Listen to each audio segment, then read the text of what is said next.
Ditempatkan dalam situasi harus memilih pelatih antara Amy dan Profesor Sienna, Shirone tampak sangat bingung.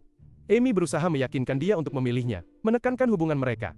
Namun, setelah sesaat ragu, Shirone tiba-tiba menolak keduanya, dan bersikeras bahwa dia akan berlatih sendiri. Keputusannya membuat Amy maupun Sienna benar-benar terkejut. Amy tidak bisa mempercayai keputusan Shirone, dan menganggap dia melewatkan kesempatan besar. Dia menekankan bahwa belajar mandiri tidak mungkin ketika semua siswa lain memiliki tutor, dan bersikap bermusuhan dengannya.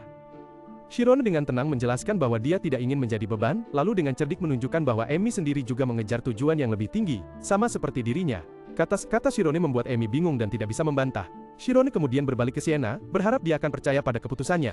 Dia berjanji akan berusaha sekuat tenaga, agar tidak menyesal. Setelah berpikir sejenak, Sienna tersenyum, dan setuju untuk menghormati keinginan muridnya. Dia berkata bahwa dia akan pergi, tetapi tetap bersedia membantu jika ada yang membutuhkan.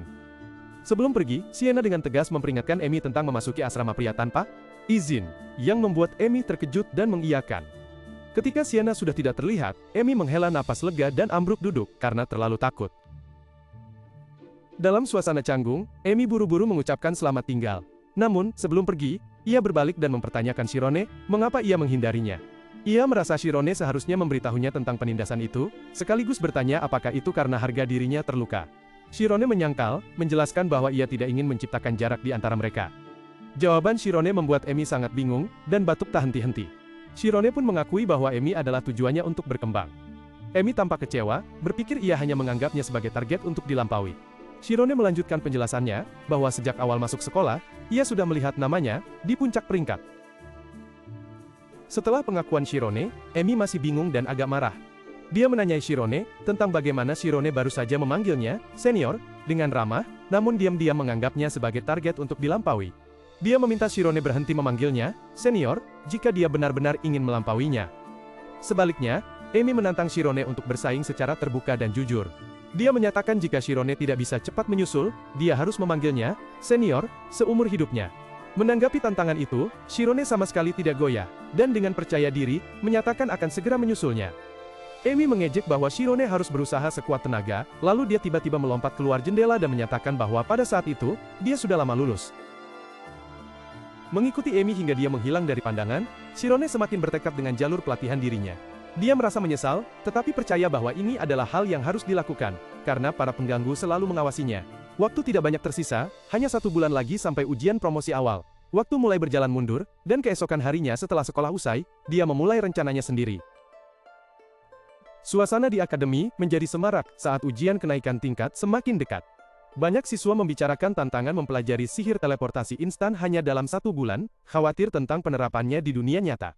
Sementara itu, Shirone memeluk setumpuk buku besar, memulai jalan belajar mandiri yang penuh tantangan. Ia segera menyadari bahwa masalah utamanya bukan pada teori, melainkan pada penerapannya. Sihir teleportasi membutuhkan perhitungan medan yang rumit dan seketika, sebuah tuntutan yang hampir mustahil. Meskipun terkadang putus asa, Shirone tetap menyemangati dirinya sendiri untuk tidak menyerah. Namun, kepercayaan dirinya goyah saat ia memikirkan para siswa kelas 7. Mereka telah dilatih sihir sejak kecil dan memiliki guru privat, sebuah keuntungan yang terlalu besar dibandingkan pemula seperti dirinya. Dalam kebingungannya tentang bagaimana memperkecil jarak dengan murid lain, Shirone teringat percakapannya dengan kepala sekolah Alpeas, dan sepertinya telah menemukan jawabannya. Pada saat yang sama, di tempat lain, Mark sedang berlatih sihir. Seorang pelayan terkejut dan memuji ketika ia berhasil menggunakan mantra teleportasi dengan sempurna, sambil memuji bakat Mark yang layak menyandang gelar putra penasihat keahlian Asosiasi Sihir. Mark menerima pujian itu dengan percaya diri. Setelah latihan, Mark merasa puas diri karena memiliki pelatih pribadi level 9, yang membantunya membuat kemajuan pesat. Pelayan Mark menyarankannya untuk hanya mempelajari bagian yang diperlukan untuk ujian teleportasi. Setelah itu, Mark bertanya tentang Shirone dan menunjukkan keraguan saat mengetahui bahwa Shirone hanya belajar sendiri dari buku. Mengira itu sandiwara, Mark memerintahkan pelayannya untuk terus mengawasi Shirone dengan ketat. Bertolak belakang dengan dugaan Mark, Shirone tekun belajar di kamar yang penuh dengan buku. Dia telah berusaha sekuat tenaga untuk memahami kemahatauan dan menghafal semua teori penting untuk ujian yang akan datang.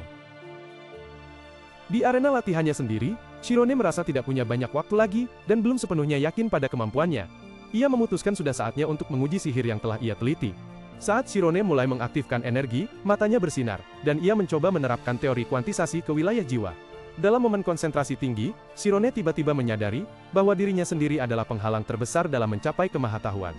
Untuk melampaui batasan, ia bertekad menghilangkan ego yang menghalanginya, melepaskan aliran energi magis yang sangat besar.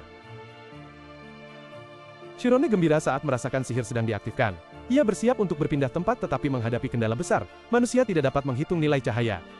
Saat itu, Shirone teringat ajaran kepala sekolah tentang area pikiran sangat sensitif. Itu adalah keadaan di mana seorang penyihir tidak menghitung, tetapi menggunakan pikiran untuk merasakan segala sesuatu di sekitar dengan indera keenam sehingga dapat mengendalikan fenomena. Alih-alih berusaha menghitung, Shirone memutuskan untuk melepaskan diri dan merasakan segalanya sekaligus. Seketika, aliran energi besar menyelimuti tubuh Shirone, dan ia menghilang dalam seberkas cahaya yang menyilaukan.